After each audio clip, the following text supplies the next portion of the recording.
Competitive Karnataka YouTube ಚಾನಲ್ಗೆ ಸ್ವಾಗತ. ಇಂದಿನ ಸಂಚಿಕೆಯಲ್ಲಿ ನಾವು ಭಾರತದ ಸಂವಿಧಾನದ ರಸಪ್ರಶ್ನೆಗಳು ನಾಯಕ ಪುಸ್ತಕದಲ್ಲಿರೋದನ್ನು ಇಂದಿನ ಸಂಚಿಕೆಯಲ್ಲಿ ನಾವು ಸಾಲ್ವ್ ಮಾಡ್ತಾ ಇದ್ದೀವಿ. ತಡ ಮಾಡದೆ ಒಂದನೇ ಪ್ರಶ್ನೆಗೆ ಹೋಗೋಣ. ಒಂದನೇ ಪ್ರಶ್ನೆ ಹೀಗಿದೆ: ಸ್ವತಂತ್ರ ಭಾರತಕ್ಕೆ ತನ್ನದೇ ಆದ ಸಂವಿಧಾನವಿರಬೇಕೆಂದು ಮೊದಲು ಪ್ರತಿಪಾದಿಸಿದವರು ಯಾರು ಅಂತ ಪ್ರಶ್ನೆ ಕೇಳಿದ್ದಾರೆ. ಇಲ್ಲಿ ಸರಿಯಾದ ಉತ್ತರ ಎಂ.ಎನ್. ರಾಯ್ ಆಪ್ಷನ್ನೇ ಇಲ್ಲಿ ಸರಿಯಾದ ಉತ್ತರ ಆಗಿರುತ್ತೆ. ಎರಡನೇ ಪ್ರಶ್ನೆ: ಸಂವಿಧಾನ ನಮ್ಮ ದೇಶವನ್ನು ಉಲ್ಲೇಖಿಸಿರುವ ರೀತಿ ಯಾವುದು? ಯಾವುದು ಅಂತ ಕೇಳಿದ್ದಾರೆ. ಎರಡನೇ ಪ್ರಶ್ನೆ ಇದಾಗಿರುತ್ತೆ. ಯಾವುದಾಗಿದ್ರೆ ಅದು ಇಂಡಿಯಾ ದಟ್ ಈಸ್ ಭಾರತ ಅನ್ನೋದು ಸಂವಿಧಾನದ ನಮ್ಮ ದೇಶವನ್ನು ಉಲ್ಲೇಖಿಸುವ ರೀತಿಯಾಗಿರುತ್ತೆ. ಸರಿಯಾದ ಉತ್ತರ ಆಪ್ಷನ್ ಸಿ ಸರಿಯಾದ ಉತ್ತರ ಆಗಿರುತ್ತೆ. ನೆಕ್ಸ್ಟ್ ಪ್ರಶ್ನೆ ನೋಡೋಣ. ಮೂರನೇ ಪ್ರಶ್ನೆ ಹೀಗಿದೆ: ಭಾರತದ ಸಂವಿಧಾನ ರಚನಾ ಸಭೆಯ ರಚನೆಗೆ ಶಿಫಾರಸು ಮಾಡಿದ ಸಮಿತಿ ಯಾವುದು ಅಂತ ಕೇಳ್ತಾರೆ. ರೀಸೆಂಟಾಗಿ PWD ಅಸಿಸ್ಟೆಂಟ್ ಇಂಜಿನಿಯರ್ ಎಕ್ಸಾಮ್ಸಲ್ಲಿ ಈ ಪ್ರಶ್ನೆ ಬಂದಿದೆ, ಹೀಗಾಗಿ ಇಂಪಾರ್ಟೆಂಟ್ ಪ್ರಶ್ನೆ ಅಂತ ಹೇಳಕ್ಕೆ ಟಿಕ್ ಮಾಡ್ತೀನಿ. ಅದುವೇ ಕ್ಯಾಬಿನೆಟ್ ನಿಯೋಗ. ಸರಿಯಾದ ಉತ್ತರ ಆಪ್ಷನ್ಸ್ ಡಿ ಆಗಿರುತ್ತೆ. ನಾಲ್ಕನೇ ಪ್ರಶ್ನೆ ಹೇಗಿದೆ: ಭಾರತ ಸಂವಿಧಾನದ ರಚನೆಯ ಸಭೆಯ ಮೊದಲ ಸಭೆ ಯಾವಾಗ ನಡೆಯಿತು ಅಂತ ಕೇಳಿದ್ದಾರೆ. ಆಪ್ಷನ್ಸ್ ಬಿ ಇಲ್ಲಿ ಸರಿಯಾದ ಉತ್ತರ. ಅದುವೇ ಡಿಸೆಂಬರ್ 9, 1946ರಲ್ಲಿ ನಡೆಯಿತು. ಐದನೇ ಪ್ರಶ್ನೆಗೆ ಹೋಗೋಣ. ಭಾರತ ಸಂವಿಧಾನದ ರಚನಾ ಸಭೆಯ ತಾತ್ಕಾಲಿಕ ಅಧ್ಯಕ್ಷರಾಗಿದ್ದವರು ಯಾರು? ಅದುವೇ ಆಪ್ಷನ್ ಸಿ ಇಲ್ಲಿ ಸರಿಯಾದ ಉತ್ತರ. ಅದುವೇ ಡಾಕ್ಟರ್ ಸಚ್ಚಿದಾನಂದ್ ಸಿನ್ಹಾ ಇದಕ್ಕೆ ಸರಿಯಾದ ಉತ್ತರ ಆಗಿರುತ್ತೆ. ತಾತ್ಕಾಲಿಕ ಇನ್ ದ ಸೆನ್ಸ್ ಟೆಂಪರವರಿ, ಎಲ್ಲರಿಗೂ ತಿಳಿದಿರೋ ಹಾಗೆ. ನೆಕ್ಸ್ಟ್ ಪ್ರಶ್ನೆ ಆರನೇ ಪ್ರಶ್ನೆ: ಸಂವಿಧಾನ ರಚನಾ ಸಭೆಯ ಕಾಯಂ ಅಧ್ಯಕ್ಷರಾಗಿ ಕಾರ್ಯನಿರ್ವಹಿಸಿದವರು ಯಾರು? Options D doctor Rajendra Prasad ಇದಕ್ಕೆ ಸರಿಯಾದ ಉತ್ತರ ಆಗಿರುತ್ತೆ. ಏಳನೇ ಪ್ರಶ್ನೆ ಹೀಗಿದೆ: ಅವಿಭಜಿತ ಭಾರತದ ಸಂವಿಧಾನ ರಚನೆ ಸಭೆಯ ಸದಸ್ಯರ ಸಂಖ್ಯೆ ಎಷ್ಟು? ಆಪ್ಷನ್ಸ್ ಡಿ 389 ಇಲ್ಲಿ ಸರಿಯಾದ ಉತ್ತರ ಆಗಿರುತ್ತೆ. ಪಾಕಿಸ್ತಾನದ ಪ್ರತ್ಯೇಕ ಸಂವಿಧಾನ ರಚನೆ ಸಭೆಯ ರಚನೆಯಾದ ನಂತರ ಭಾರತದ ಸಂವಿಧಾನ ರಚನೆ ಸಭೆಯ ಸದಸ್ಯರ ಸಂಖ್ಯೆ ಎಷ್ಟಿತ್ತು ಅಂತ ಕೇಳ್ತಾರೆ. ಅದುವೇ 299 ಆಫ್ಟರ್ ಪಾಕಿಸ್ತಾನ್ ಡಿವೈಡ್ ಅಂತ ಕೇಳಿದ್ದಾರೆ. ನೆನಪಿರಲಿ 299 ಆಪ್ಷನ್ಸ್ ಬಿ ಇಲ್ಲಿ ಸರಿಯಾದ ಉತ್ತರ ಆಗಿರುತ್ತೆ. ಒಂಬತ್ತನೇ ಪ್ರಶ್ನೆ: ಭಾರತ ಸಂವಿಧಾನ ರಚನೆ ಸಭೆಯ ಸಂವಿಧಾನವನ್ನು ಸಿದ್ಧಪಡಿಸಲು ನೇಮಕ ಮಾಡಿದ ಸಮಿತಿಗಳು ಎಷ್ಟು? ಅದೇ ಆಪ್ಷನ್ ಸಿ 13 ಇಲ್ಲಿ ಸರಿಯಾದ ಉತ್ತರ ಆಗಿರುತ್ತೆ. 10ನೇದು: ಭಾರತ ಸಂವಿಧಾನ ಕರಡು ಸಮಿತಿಯ ಡ್ರಾಫ್ಟಿಂಗ್ ಕಮಿಟಿ ಯಾವಾಗ ರಚನೆ ಆಯಿತು? ಆಪ್ಷನ್ ಸಿ ಆಗಸ್ಟ್ 29, 1947ರಲ್ಲಿ ಸ್ಥಾಪನೆ ಆಯಿತು. ಸಂವಿಧಾನ ಕರಡು ಸಮಿತಿಯಲ್ಲಿದ್ದ ಸದಸ್ಯರುಗಳ ಸಂಖ್ಯೆ ಎಷ್ಟು? ಆಪ್ಷನ್ಸ್ ಡಿ ಇಲ್ಲಿ 7 ಇಲ್ಲಿ ಸರಿಯಾದ ಉತ್ತರ ಆಗಿರುತ್ತೆ. ಇವುಗಳಲ್ಲಿ 12ನೇ ಪ್ರಶ್ನೆ: ಭಾರತದ ಜಾತ್ಯತೀತ ರಾಷ್ಟ್ರವನ್ನು ತಿಳಿಸುವ ಅಂಶ ಯಾವುದು? ಸಂವಿಧಾನ ಪೀಠಿಕೆ, ಪ್ರಿಯಾಂಬಲ್ ಆಫ್ ಕಾನ್ಸ್ಟಿಟ್ಯೂಷನ್ ಅಂತೀವಲ್ಲ, ಆಪ್ಷನ್ಸ್ ಬಿ ಇಲ್ಲಿ ಸರಿಯಾದ ಉತ್ತರ ಆಗಿರುತ್ತೆ. ನೆಕ್ಸ್ಟ್ ಪ್ರಶ್ನೆ ನೋಡೋದಾದರೆ 13ನೇ ಪ್ರಶ್ನೆ: ಸಂವಿಧಾನ ರಚನಾ ಸಭೆಗೆ ಸಲಹೆಗಾರರಾಗಿ ಕಾರ್ಯನಿರ್ವಹಿಸಿದವರು ಯಾರು? Options A B.N. ರಾವ್ ಅವರು. ಆಪ್ಷನ್ಸ್ ಇಲ್ಲಿ ಸರಿಯಾದ ಉತ್ತರ. 14ನೇ ಪ್ರಶ್ನೆ ಹೀಗಿದೆ, ಅದುವೇ ಹೊಂದಿಸಿ ಬರೆಯಿರಿ ಪ್ರಶ್ನೆ: ಸಂವಿಧಾನ ರಚನಾ ಸಭೆಯ ವಿವಿಧ ಸಮಿತಿಗಳು ಹಾಗೂ ಅವುಗಳ ಮುಖ್ಯಸ್ಥರನ್ನು ಹೊಂದಿಸಿ ಬರೆಯಿರಿ ಅಂತ ಕೇಳಿದ್ದಾರೆ. ಈಗಾಗಲೇ ಗೊತ್ತಿರೋ ಹಂಗೆ ಹೊಂದಿಸಿ ಬರೆಯಿರಿ ನಾಯಕ ಪುಸ್ತಕದಲ್ಲಿ. 3, 4, 2, 1 ಇಲ್ಲಿ ಸರಿಯಾದ ಉತ್ತರ ಆಗಿರುತ್ತೆ. ರೈಟ್. ನೆಕ್ಸ್ಟ್ ಪ್ರಶ್ನೆ ನೋಡೋಣ. 15ನೇ ಪ್ರಶ್ನೆ ಹೀಗಿದೆ: ಭಾರತದ ಸಂವಿಧಾನ ರಚನಾ ಸಭೆ ಮತ್ತು ತನ್ನ ನಿರ್ಣಯಗಳನ್ನು ತೆಗೆದುಕೊಂಡ ರೀತಿ ಯಾವುದು? ಆಪ್ಷನ್ಸ್ ಡಿ ಮೇಲಿನ ಎಲ್ಲ ರೀತಿಯಿಂದ. ಯಾವ್ಯಾವ ರೀತಿ ಅಂತ ಒಂದ್ಸತಿ ನೋಡ್ಬಿಡೋಣ. ಸರಳ ಬಹುಮತದಿಂದ, 2/3 ಬಹುಮತದಿಂದ, ಸರ್ವಸಮ್ಮತಿಯಿಂದ. ಇದಾಗಿರುತ್ತೆ. 16ನೇ ಪ್ರಶ್ನೆ ಹೀಗಿದೆ: ಭಾರತದ ಸಂವಿಧಾನವನ್ನು ಅಂತಿಮವಾಗಿ ಅಂಗೀಕರಿಸಿದವರು ಯಾರು? ಆಪ್ಷನ್ಸ್ ಬಿ ಇಲ್ಲಿ ಸರಿಯಾದ ಉತ್ತರ. ಅದುವೇ ಸಂವಿಧಾನ ರಚನಾ ಸಭೆ. 17ನೇ ಪ್ರಶ್ನೆ ನೋಡೋಣ. 17ನೇ ಪ್ರಶ್ನೆ ಹೀಗಿದೆ, ಹೊಂದಿಸಿ ಬರೆಯಿರಿ ಪ್ರಶ್ನೆ: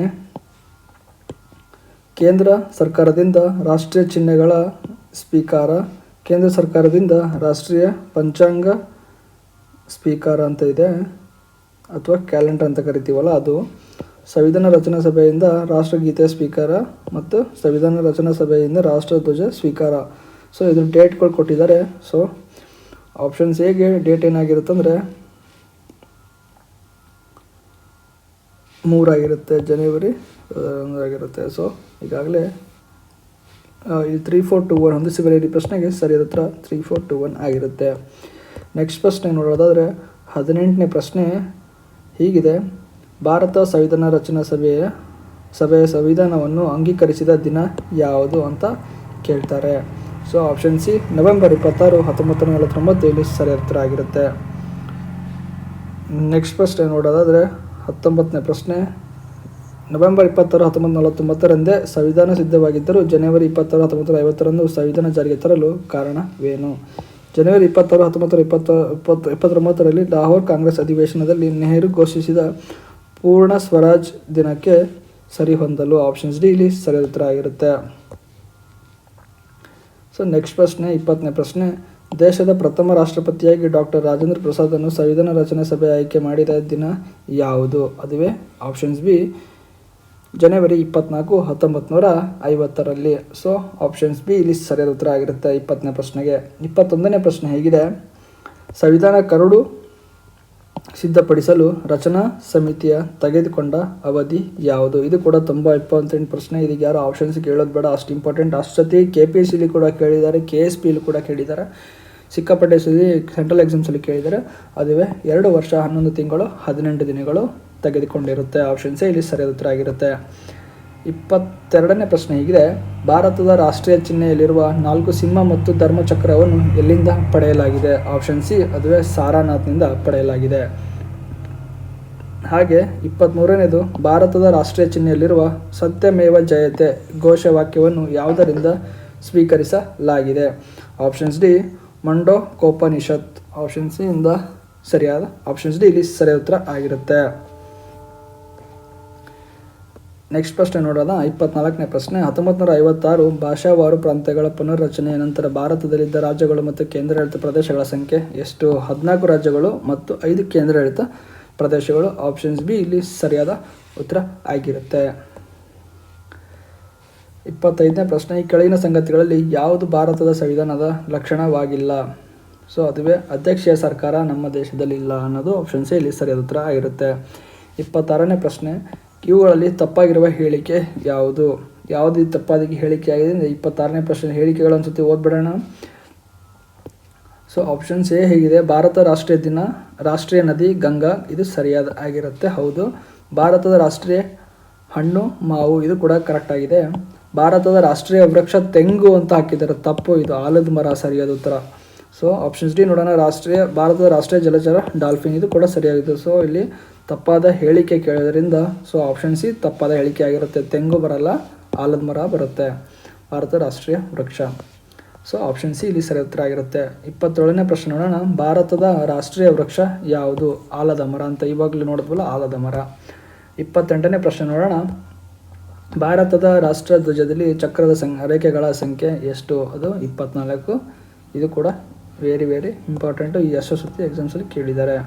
29ನೇದು: ಭಾರತದ ಮೂಲ ಸಂವಿಧಾನದಲ್ಲಿದ್ದ ಅನುಸೂಚಿಗಳು ಶೆಡ್ಯೂಲ್ಗಳು ಎಷ್ಟು ಅಂತ ಕೇಳ್ತಾರೆ, ಅದು 8 ಅಂತ ಹೇಳಬೇಕು.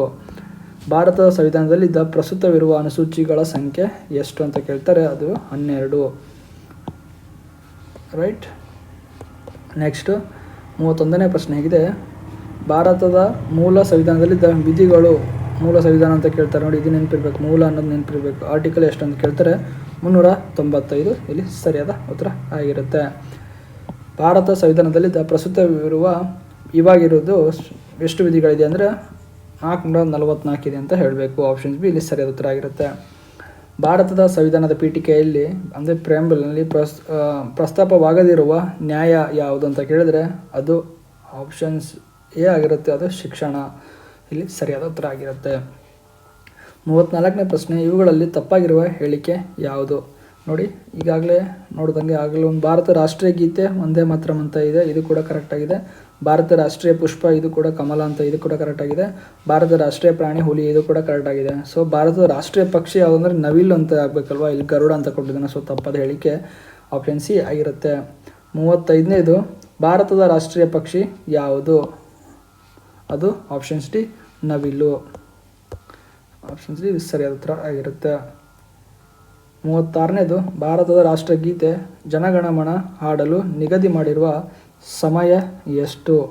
36ನೇದಕ್ಕೆ ಸರಿಯಾದ ಉತ್ತರ ಆಪ್ಷನ್ಸ್ ಬಿ ಇಲ್ಲಿ ಸರಿಯಾದ ಉತ್ತರ 52 ಸೆಕೆಂಡು. ಭಾರತದ ಸಂವಿಧಾನದ ಪೀಠಿಕೆಯಲ್ಲಿರುವ ಸ್ವತಂತ್ರ ಅಥವಾ ಲಿಬರ್ಟಿ, ಸಮಾನತೆ ಅಥವಾ ಈಕ್ವಾಲಿಟಿ ಮತ್ತು ಸಹೋದರತ್ವಕ್ಕೆ ಫರ್ಟಿನಿಟಿ ಸ್ಫೂರ್ತಿಯಾಗದ ಸಂಗತಿ ಯಾವುದು? ಅದುವೇ ಫ್ರೆಂಚ್ ಕ್ರಾಂತಿ. ಆ 37ನೇ ಪ್ರಶ್ನೆಗೆ ಆಪ್ಷನ್ ಸಿ ಇಲ್ಲಿ ಸರಿಯಾದ ಉತ್ತರ ಆಗಿರುತ್ತೆ. 38ನೇ ನೋಡೋಣ.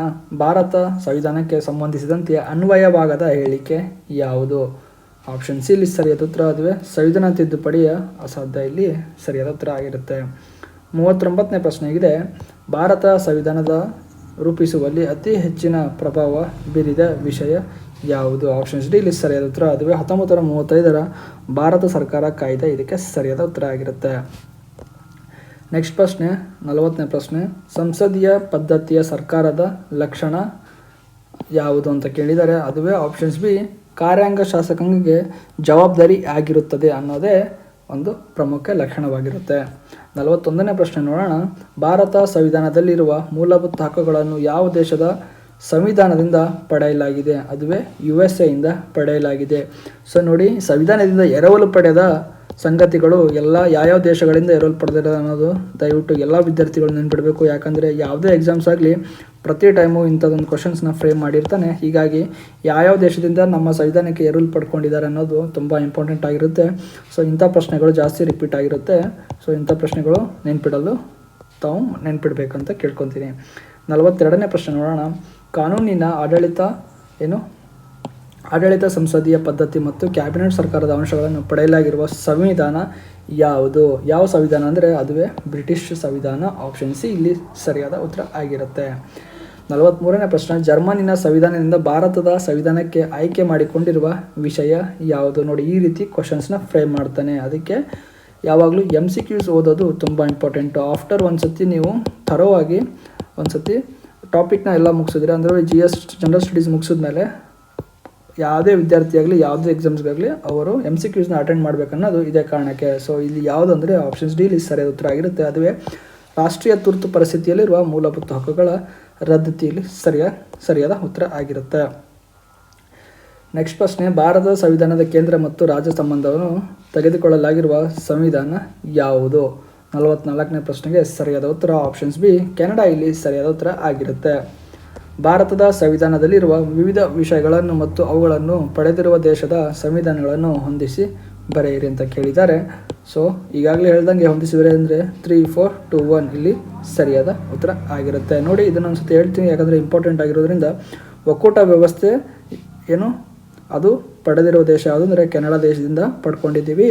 ಸ್ವತಂತ್ರ ನ್ಯಾಯಾಂಗವನ್ನು ತಗೊಂಡಿರೋದು ಎರವಲು ಪಡ್ಕೊಂಡಿರೋದು US ದೇಶದಿಂದ. ಸಮವರ್ತಿ ಪಟ್ಟಿ ಇದು ಆಸ್ಟ್ರೇಲಿಯಾದಿಂದ. ಹಾಗೆ ಕಾನೂನಿನ ಸಮಾನತೆಯನ್ನು ಬ್ರಿಟಿಷ್ ದೇಶದಿಂದ ನಾವು ಎರವಲು ಪಡ್ಕೊಂಡಿದ್ದೀವಿ ಅಂತ ಹೇಳ್ಬೋದು ಭಾರತ ಸಂವಿಧಾನಕ್ಕೆ. 46ನೇ ಪ್ರಶ್ನೆ ಹೇಗಿದೆ, ಭಾರತ ಸಂವಿಧಾನದ ಮೂಲಭೂತ ಕರ್ತವ್ಯಗಳನ್ನು ಯಾವ ದೇಶದಿಂದ ಸಂವಿಧಾನದಿಂದ ಆಯ್ಕೆ ಮಾಡಿಕೊಳ್ಳಲಾಗಿದೆ ಅಂತ ಕೇಳಿದ್ದಾರೆ. ಈಗಾಗಲೇ ಹೇಳ್ದಂಗೆ ಇದೆಲ್ಲ ಎರವಲು ಪಡ್ಕೊಂಡಿರೋದೆಲ್ಲ ಇಂಪಾರ್ಟೆಂಟ್ ಆಗಿರುತ್ತೆ. 46ನೇ ಪ್ರಶ್ನೆಗೆ ಸರಿಯಾದ ಉತ್ತರ ಆಪ್ಷನ್ ಸಿ ರಷ್ಯಾ ಇಲ್ಲಿ ಸರಿಯಾದ ಉತ್ತರ ಆಗಿರುತ್ತೆ. 47ನೇ ಪ್ರಶ್ನೆ ಹೇಗಿದೆ, ಭಾರತ ಸರ್ಕಾರದ ರಾಜ್ಯ ನೀತಿ ನಿರ್ದೇಶಕ ತತ್ವಗಳನ್ನು ಆಯ್ಕೆ ಮಾಡಿಕೊಳ್ಳಲಾಗಿರುವ ಸಂವಿಧಾನ ಯಾವುದು? ಆಪ್ಷನ್ಸ್ ಡಿ ಐರ್ಲೆಂಡ್ ಇದಕ್ಕೆ ಸರಿಯಾದ ಉತ್ತರ ಆಗಿರುತ್ತೆ. ಭಾರತ ಮೂಲ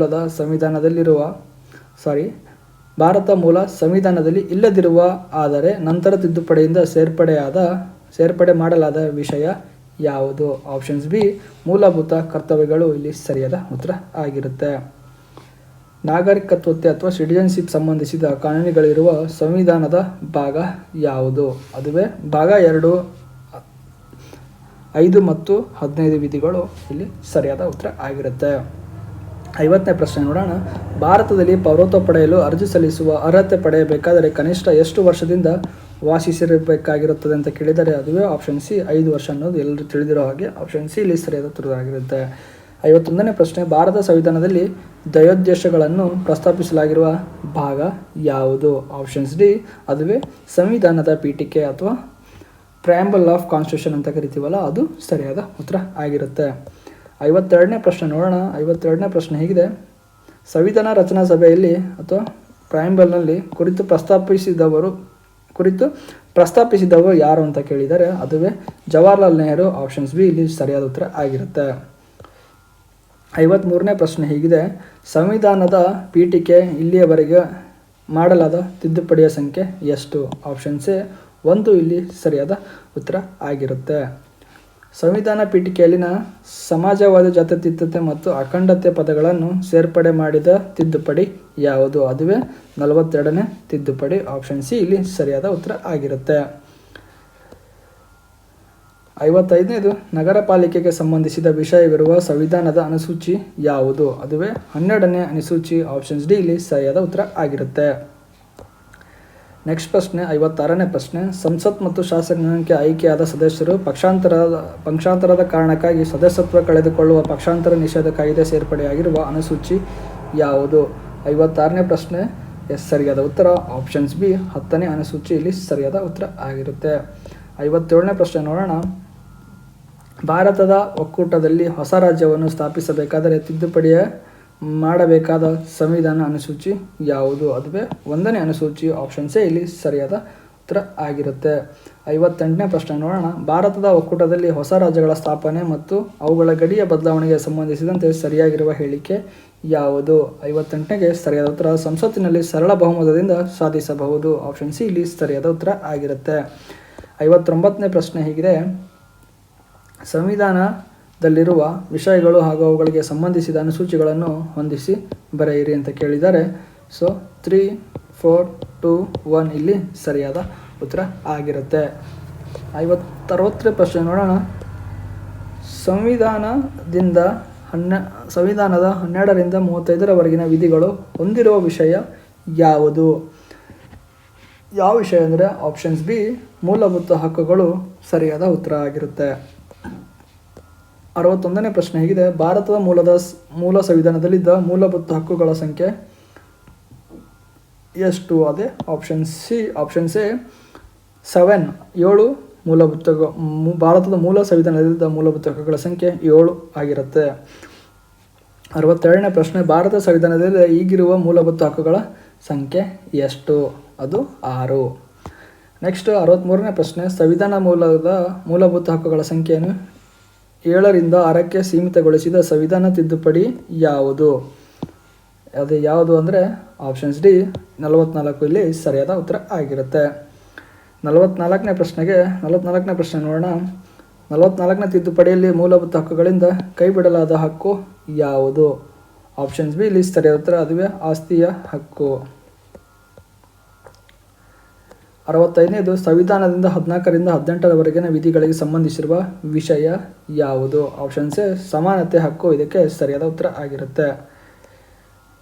66ನೇದು, ಅತ್ಯಂತ ಮಹತ್ವವಾದ ಸ್ವತಂತ್ರದ ಹಕ್ಕುಗಳ ನಾಗರಿಕ ಹಕ್ಕುಗಳು ನೀಡುವ ಸಂವಿಧಾನದ ವಿಧಿ ಯಾವುದು? ಆಪ್ಷನ್ ಸಿ ಇಲ್ಲಿ ಸರಿಯಾದ ಉತ್ತರ, ಅದುವೇ 19. ನೆಕ್ಸ್ಟ್ ಪ್ರಶ್ನೆ, ಸಂವಿಧಾನದ ಈ ಕೆಳಗಿನ ವಿಧಿಗಳನ್ನು ಹಾಗೂ ಅವುಗಳಿಗೆ ಸಂಬಂಧಿಸಿದ ವಿಷಯಗಳನ್ನು ಹೊಂದಿಸಿ ಬರೆಯಿರಿ ಅಂತ ಕೇಳಿದ್ದಾರೆ. 3, 4, 2, 1 ಇಲ್ಲಿ ಸರಿಯಾದ ಉತ್ತರ ಆಗಿರುತ್ತೆ.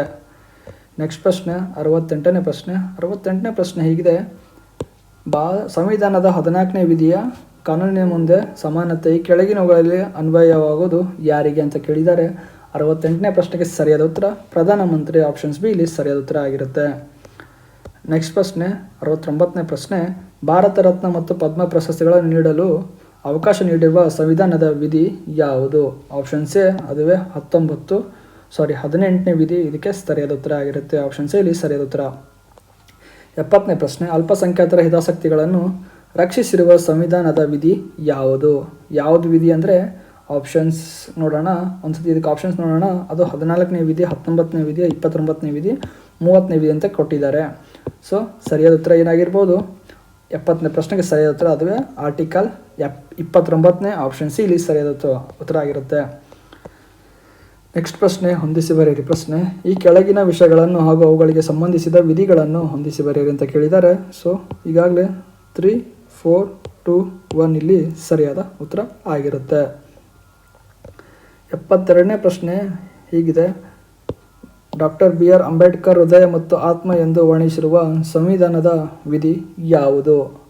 ಯಾವುದು ವಿಧಿ ಅಂದರೆ ಆಪ್ಷನ್ಸ್ ಬಿ ಸಾಂವಿಧಾನಿಕ ಪರಿಹಾರದ ಹಕ್ಕು. ಆಪ್ಷನ್ಸ್ ಬಿ ಇಲ್ಲಿ ಸರಿಯಾದ ಉತ್ತರ ಆಗಿರುತ್ತೆ.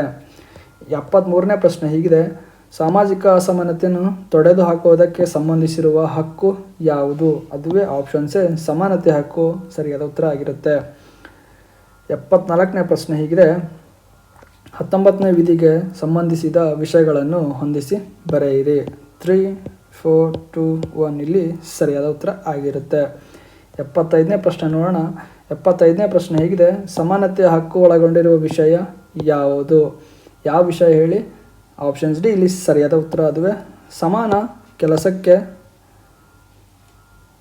ಸಮಾನ ವೇತನ. ಸಮಾನ ಕೆಲಸಕ್ಕೆ ಸಮಾನ ವೇತನ. ಆಪ್ಷನ್ಸ್ ಡಿ ಇಲ್ಲಿ ಸರಿಯಾದ ಉತ್ತರ ಆಗಿರುತ್ತೆ.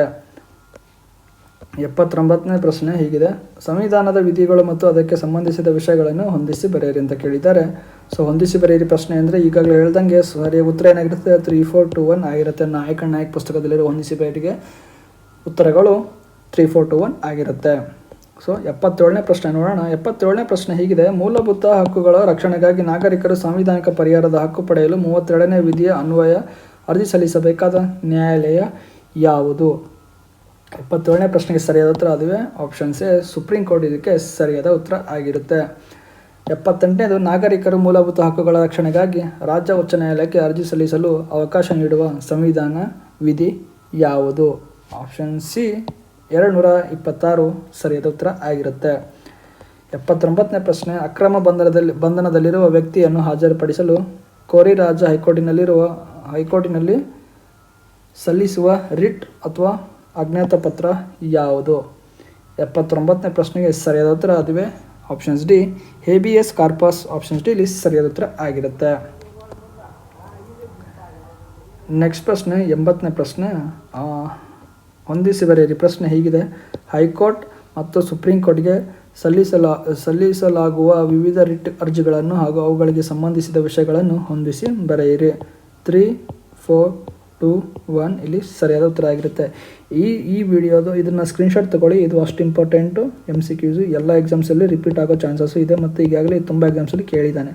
ಸೊ ಅಷ್ಟು ಇಂಪಾರ್ಟೆಂಟು. ಇದನ್ನು ಸ್ಕ್ರೀನ್ಶಾಟ್ ತೊಗೊಳ್ಳಿ ಅಂತ ಹೇಳ್ತೀನಿ. ನೆಕ್ಸ್ಟು 81ನೇ ಪ್ರಶ್ನೆ ಹೀಗಿದೆ. ಮೂಲಭೂತ ಕರ್ತವ್ಯಗಳನ್ನು ಸೇರ್ಪಡೆ ಮಾಡಲಾಗಿರುವ ಭಾರತ ಸಂವಿಧಾನದ ಭಾಗ ಮತ್ತು ವಿಧಿ ಯಾವುದು? 81ನೇ ಪ್ರಶ್ನೆಗೆ ಸರಿಯಾದ ಉತ್ತರ ಭಾಗ 4A ವಿಧಿ 51A. ಆಪ್ಷನ್ ಸಿ ಇಲ್ಲಿ ಸರಿಯಾದ ಉತ್ತರ ಆಗಿರುತ್ತೆ. ಮೂಲಭೂತ ಕರ್ತವ್ಯಗಳನ್ನು ಭಾರತ ಸಂವಿಧಾನದಲ್ಲಿ ಸೇರ್ಪಡೆ ಮಾಡಿದ ಸಂವಿಧಾನದ ತಿದ್ದುಪಡಿ ಯಾವುದು? ಆಪ್ಷನ್ ಸಿ ಅದುವೇ 42ನೇ ತಿದ್ದುಪಡಿ ಇಲ್ಲಿ ಸರಿಯಾದ ಉತ್ತರ ಆಗಿರುತ್ತೆ. ಭಾರತದ ಸಂವಿಧಾನದಲ್ಲಿ ಎಷ್ಟು ಮೂಲಭೂತ ಕರ್ತವ್ಯಗಳಿವೆ? ಭಾರತದ ಸಂವಿಧಾನದಲ್ಲಿ ಎಷ್ಟು ಮೂಲಭೂತ ಕರ್ತವ್ಯಗಳಿವೆ ಅಂತ ಕೇಳಿದ್ದಾರೆ. 83ನೇಗೆ ಸರಿಯಾದ ಉತ್ತರ ಆಪ್ಷನ್ಸ್ ಡಿ 10 ಇಲ್ಲಿ ಸರಿಯಾದ ಉತ್ತರ ಆಗಿರುತ್ತೆ. 84ನೇದು ಮೂಲಭೂತ ಕರ್ತವ್ಯಗಳನ್ನು ಭಾರತ ಸಂವಿಧಾನಕ್ಕೆ ಸೇರ್ಪಡೆ ಮಾಡಲಾದ ವರ್ಷ ಯಾವುದು? ಆಪ್ಷನ್ಸ್ ಬಿ ಸರಿಯಾದ ಉತ್ತರ 1976 ಇಲ್ಲಿ ಸರಿಯಾದ ಉತ್ತರ ಆಗಿರುತ್ತೆ. 85ನೇದು ಕಲ್ಯಾಣ ರಾಜ್ಯ ವೆಲ್ಫೇರ್ ಸ್ಟೇಟ್ ಕಲ್ಯಾಣಗಳ ಚಿಂತನೆ ಇರುವ ಸಂವಿಧಾನದ ಭಾಗ ಯಾವುದು? ಆಪ್ಷನ್ಸ್ ಎ ಅದುವೇ 4ನೇ ಭಾಗ. 86ನೇ ಪ್ರಶ್ನೆ ಹೀಗಿದೆ. ಸಂವಿಧಾನ 4ನೇ ಭಾಗಕ್ಕೆ ಸಂಬಂಧಿಸಿರುವ ವಿಷಯ ಯಾವುದು? ಯಾವ ವಿಷಯ ಅಂದರೆ ಆಪ್ಷನ್ ಸಿ ರಾಜನೀತಿ ನಿರ್ದೇಶಕ ತತ್ವಗಳು. 87ನೇ ಪ್ರಶ್ನೆ ಹೀಗಿದೆ. ರಾಜನೀತಿ ನಿರ್ದೇಶಕ ತತ್ವಗಳನ್ನು ಹೊಂದಿರುವ ಸಂವಿಧಾನದ ವಿಧಿ ಯಾವುದು? ಆಪ್ಷನ್ಸ್ ಡಿ ಅದುವೇ 36ನೇ ವಿಧಿಯಿಂದ 57ನೇ ವಿಧಿ ಇದಕ್ಕೆ ಸರಿಯಾದ ಉತ್ತರ ಆಗಿರುತ್ತೆ. ನೆಕ್ಸ್ಟ್ ಪ್ರಶ್ನೆ. ಇವುಗಳಲ್ಲಿ ರಾಜನೀತಿ ನಿರ್ದೇಶಕ ತತ್ವಗಳ ವ್ಯಾಪ್ತಿಗೆ ಒಳಪಡದ ವಿಷಯ ಯಾವುದು? ಯಾವುದು ಒಳಪಡಲ್ಲ ಅಂದರೆ ಅಸ್ಪೃಶ್ಯತೆಯ ನಿವಾರಣೆ, ಇದು ಇದಕ್ಕೆ ಸಂಬಂಧ ಇರಲ್ಲ. ಸೊ ಆಪ್ಷನ್ಸ್ ಬಿ ಇಲ್ಲಿ ಸರಿಯಾದ ಉತ್ತರ ಆಗಿರುತ್ತೆ. ನೆಕ್ಸ್ಟ್ ಪ್ರಶ್ನೆ ಹೀಗಿದೆ. ರಾಜನೀತಿ ನಿರ್ದೇಶಕ ತತ್ವಗಳಿಗೆ ಮೂಲಭೂತ ಹಕ್ಕುಗಳಿರುವ ಹೆಚ್ಚಿನ ಪ್ರಾಶಸ್ತ್ಯ ನೀಡಿದ ಸಂವಿಧಾನ ತಿದ್ದುಪಡಿ ಯಾವುದು? 89ನೇ ಪ್ರಶ್ನೆಗೆ ಸರಿಯಾದ ಉತ್ತರ ಆಪ್ಷನ್ಸ್ ಎ 42ನೇದು ವಿಧಿ ಅಥವಾ 42ನೇ ತಿದ್ದುಪಡಿ ಇಲ್ಲಿ ಸರಿಯಾದ ಉತ್ತರ ಆಗಿರುತ್ತೆ. 42ನೇ ತಿದ್ದುಪಡಿ ವಿಧಿ ಅಲ್ಲ, ದಯವಿಟ್ಟು ಕ್ಷಮಿಸಿ. 42ನೇ ತಿದ್ದುಪಡಿ ಇಲ್ಲಿ ಸರಿಯಾದ ಉತ್ತರ ಆಗಿರುತ್ತೆ. 90ನೇ ಪ್ರಶ್ನೆ. ರಾಜನೀತಿ ನಿರ್ದೇಶಕ ತತ್ವಗಳಿಗೆ ಸಂಬಂಧಿಸಿದ ವಿಧಿಗಳನ್ನು ಹಾಗೂ ವಿಷಯಗಳನ್ನು ಹೊಂದಿಸಿ ಬರೆಯಿರಿ ಅಂತ ಕೇಳಿದರೆ 3, 4, 2, 1 ಇಲ್ಲಿ ಸರಿಯಾದ ಉತ್ತರ ಆಗಿರುತ್ತೆ. ಸ್ಕ್ರೀನ್ಶಾಟ್ ತಗೊಳ್ಳಿ ಇದನ್ನು ಕೂಡ. ಇಷ್ಟು ಇಂಪಾರ್ಟೆಂಟ್ ಪ್ರಶ್ನೆ. 91ನೇ ಪ್ರಶ್ನೆ ಹೇಗಿದೆ. ರಾಜನೀತಿ ನಿರ್ದೇಶಕ ತತ್ವಗಳನ್ನು ಅನುಷ್ಠಾನಗೊಳಿಸುವಂತೆ ಕೋರಿ ಅರ್ಜಿ ಸಲ್ಲಿಸಬಹುದಾದ ನ್ಯಾಯಾಲಯ ಯಾವುದು? ಯಾವ ನ್ಯಾಯಾಲಯ? ಇದು ಕೂಡ ತುಂಬ ಸತಿ ಎಕ್ಸಾಮ್ಸಲ್ಲಿ ಕೇಳಿದ್ದಾರೆ. ಅದುವೇ ನ್ಯಾಯಾಂಗದ ರಕ್ಷಣೆ ಇಲ್ಲ ಅನ್ನೋದು ಆ ನ್ಯಾಯಾಂಗ ಅಥವಾ ಬರುತ್ತೆ. ಆಪ್ಷನ್ಸ್ ಡಿ ಇಲ್ಲಿ ಸರಿಯಾದ ಉತ್ತರ ಆಗಿರುತ್ತೆ. 92ನೇ ಪ್ರಶ್ನೆ ಹೀಗಿದೆ, ಭಾರತ ಸಂವಿಧಾನಾತ್ಮಕ ಮುಖ್ಯಸ್ಥರು ಯಾರು? ಸಂವಿಧಾನಾತ್ಮಕ ಮುಖ್ಯಸ್ಥರು ಯಾರಂದರೆ ರಾಷ್ಟ್ರಪತಿ. ಆಪ್ಷನ್ಸ್ ಬಿ ಇಲ್ಲಿ ಸರಿಯಾದ ಉತ್ತರ ಆಗಿರುತ್ತೆ. 93ನೇ ಪ್ರಶ್ನೆ ಆಗಿದೆ, ಭಾರತ ರಾಷ್ಟ್ರಪತಿ ಅಧಿಕಾರ ಸ್ವೀಕರಿಸುವಾಗ ಪ್ರಮಾಣ ವಚನವನ್ನು ಬೋಧಿಸಿದವರು ಯಾರು? ಯಾರು ಬೋಧಿಸ್ತಾರಂದರೆ ಆಪ್ಷನ್ಸ್ ಎ, ಅದುವೇ ಸುಪ್ರೀಂ ಕೋರ್ಟ್ ಮುಖ್ಯ ನ್ಯಾಯಾಧೀಶರು ಇಲ್ಲಿ ಸರಿಯಾದ ಉತ್ತರ ಆಗಿರುತ್ತೆ. 94ನೇ ಪ್ರಶ್ನೆ ಹೀಗಿದೆ, ರಾಷ್ಟ್ರಪತಿ ಚುನಾವಣೆಗೆ ಸಂಬಂಧಿಸಿದ ಚುನಾವಣಾ ತಕರಾರು ಅರ್ಜಿಯನ್ನು ಇತ್ಯರ್ಥಪಡಿಸುವವರು ಯಾರು? 94ನೇಗೆ ಸರಿಯಾದ ಉತ್ತರ ಆಪ್ಷನ್ ಸಿ ಇಲ್ಲಿ ಸರಿಯಾದ ಉತ್ತರ. ಅದುವೇ ಸುಪ್ರೀಂ ಕೋರ್ಟ್ ಇಲ್ಲಿ ಸರಿಯಾದ ಉತ್ತರ ಆಗಿರುತ್ತೆ. ಭಾರತದ ರಾಷ್ಟ್ರಪತಿಯನ್ನು ಯಾರು ಆಯ್ಕೆ ಮಾಡುತ್ತಾರೆ? ಆಪ್ಷನ್ಸ್ ಡಿ, ಅದುವೇ ಲೋಕಸಭೆ, ರಾಜ್ಯಸಭೆ ಮತ್ತು ರಾಜ್ಯ ವಿಧಾನಸಭೆಗಳ ಆಯ್ಕೆಯಾದ ಸದಸ್ಯರು. ಆಪ್ಷನ್ಸ್ ಡಿ ಇಲ್ಲಿ ಸರಿಯಾದ ಉತ್ತರ ಆಗಿರುತ್ತೆ. 96ನೇ ಪ್ರಶ್ನೆ, ರಾಷ್ಟ್ರಪತಿ ಚುನಾವಣೆಗೆ ಸ್ಪರ್ಧಿಸುವ ಅಭ್ಯರ್ಥಿಗಳಿಗೆ ಅನ್ವಯವಾಗದ ನಿಯಮ ಯಾವುದು? ಯಾವ ನಿಯಮ ಅಂದರೆ ಆಪ್ಷನ್ಸ್ ಬಿ, ಪದವೀಧರರಾಗಿರಬೇಕು ಅನ್ನೋದು ನಿಯಮ ಇರುತ್ತೆ. ಆಪ್ಷನ್ಸ್ ಬಿ ಇಲ್ಲಿ ಸರಿಯಾದ ಉತ್ತರ ಆಗಿರುತ್ತೆ. 97ನೇ ಪ್ರಶ್ನೆ, ಭಾರತದ ಸಂವಿಧಾನದಂತೆ ಭಾರತದ ರಾಷ್ಟ್ರಪತಿ ಹೊಂದಿರುವ ಅಧಿಕಾರ ಸ್ವರೂಪ ಯಾವುದು? ಅದುವೇ ಆಪ್ಷನ್ಸ್ ಎ, ಸಾಂಕೇತಿಕ ಅಧಿಕಾರ ಇಲ್ಲಿ ಸರಿಯಾದ ಉತ್ತರ ಆಗಿರುತ್ತೆ. 98ನೇದು, ಭಾರತದ ರಾಷ್ಟ್ರಪತಿ ವಿರುದ್ಧದ ಮಹಾಭಿಯೋಗ ಇಂಪೀಚ್ಮೆಂಟ್ ಮೊದಲು ಎಲ್ಲಿ ಮಾತ್ರ ಆರಂಭಿಸಬಹುದು ಅಂತ ಕೇಳಿದ್ದಾರೆ. ಆಪ್ಷನ್ ಸಿ, ಲೋಕಸಭೆ ಅಥವಾ ರಾಜ್ಯಸಭೆ ಇಲ್ಲಿ ಸರಿಯಾದ ಉತ್ತರ ಆಗಿರುತ್ತೆ. ರಾಷ್ಟ್ರಪತಿ ಸ್ಥಾನಕ್ಕೆ ಸ್ಪರ್ಧಿಸುವ ಅಭ್ಯರ್ಥಿಯ ನಾಮಪತ್ರಕ್ಕೆ ಅವಶ್ಯವಿರುವ ಸೂಚಕರು ಯಾರು ಮತ್ತು ಅವರ ಸಂಖ್ಯೆ ಎಷ್ಟು ಅಂತ ಕೇಳಿದ್ದಾರೆ. 99ನೇ ಪ್ರಶ್ನೆಗೆ ಸರಿಯಾದ ಉತ್ತರ ಹೌದೇ, ರಾಷ್ಟ್ರಪತಿ ಚುನಾವಣೆ ಮತದಾರರಲ್ಲಿ ಯಾವುದೇ 50 ಮತದಾರರು ಇಲ್ಲಿ ಸರಿಯಾದ ಉತ್ತರ ಆಗಿರುತ್ತೆ. 100ನೇ ಪ್ರಶ್ನೆ ನೋಡೋಣ. ಇಂಪಾರ್ಟೆಂಟ್ ಪ್ರಶ್ನೆ 100ನೇದು. ನನಗೆ ಇಷ್ಟ ಇರೋ ಪ್ರಶ್ನೆ ಇದು, ನನಗೆ ಅಷ್ಟು ಇಷ್ಟ ಇದು. ಸೊ ಯಾಕಂದರೆ ತುಂಬ ಎಕ್ಸಾಮ್ಸಲ್ಲಿ ಕೇಳಿದ್ದಾರೆ, ಇದರಿಂದ ನನಗೂ ಕರೆಕ್ಟಾಗಿ ಮಾರ್ಕ್ಸ್ ತೊಗೊಂಡಿದ್ದೀನಿ. ಸೊ ಇಲ್ಲಿ ನೋಡೋದಾದರೆ, ರಾಷ್ಟ್ರಪತಿಯನ್ನು ಪದಚ್ಯುತಿಗೊಳಿಸುವ ಮಹಾಭಿಯೋಗ ಇಂಪೀಚ್ಮೆಂಟ್ ನಿರ್ಣಯಕ್ಕೆ ಸಂಸತ್ತಿನ 2 ಸದನಗಳ ಒಟ್ಟು ಸದಸ್ಯರಲ್ಲಿ ಎಷ್ಟು ಸದಸ್ಯರು ಬಹುಮತದಿಂದ ಅನುಮೋದಿಸಬೇಕು ಅಂತ ಕೇಳ್ತಾರೆ. ಆಪ್ಷನ್ಸ್ ಎ, ಸರಳ ಬಹುಮತ. ಆಪ್ಷನ್ಸ್ ಬಿ, 2/3 ಬಹುಮತ. ಆಪ್ಷನ್ ಸಿ, ಸರ್ವಾನುಮತ. ಆಪ್ಷನ್ಸ್ ಡಿ, ಪದಚ್ಯುತಿ ಸಾಧ್ಯವಿಲ್ಲ. ಸೊ 100ನೇ ಪ್ರಶ್ನೆಗೆ ಸರಿಯಾದ ಉತ್ತರ ಹೌದು, 2/3 ಬಹುಮತ ಇದ್ದರೆ ಇದನ್ನು ಅನುಮೋದಿಸಬಹುದು. ಆಪ್ಷನ್ಸ್ ಬಿ ಇಲ್ಲಿ ಸರಿಯಾದ ಉತ್ತರ. ಈ ವಿಡಿಯೋ ನಿಮಗೆ ಇಷ್ಟ ಆಗಿದ್ದರೆ ದಯವಿಟ್ಟು ಈ ವಿಡಿಯೋನ ಲೈಕ್ ಮಾಡೋದು ಮಾತ್ರ ಮರಿಬೇಡಿ. ಹಾಗೆ ಏನಾದರೂ ಹೇಳಬೇಕಿದ್ರೆ ಕಮೆಂಟ್ ಬಾಕ್ಸಲ್ಲಿ ಕಮೆಂಟ್ ಮಾಡಿ.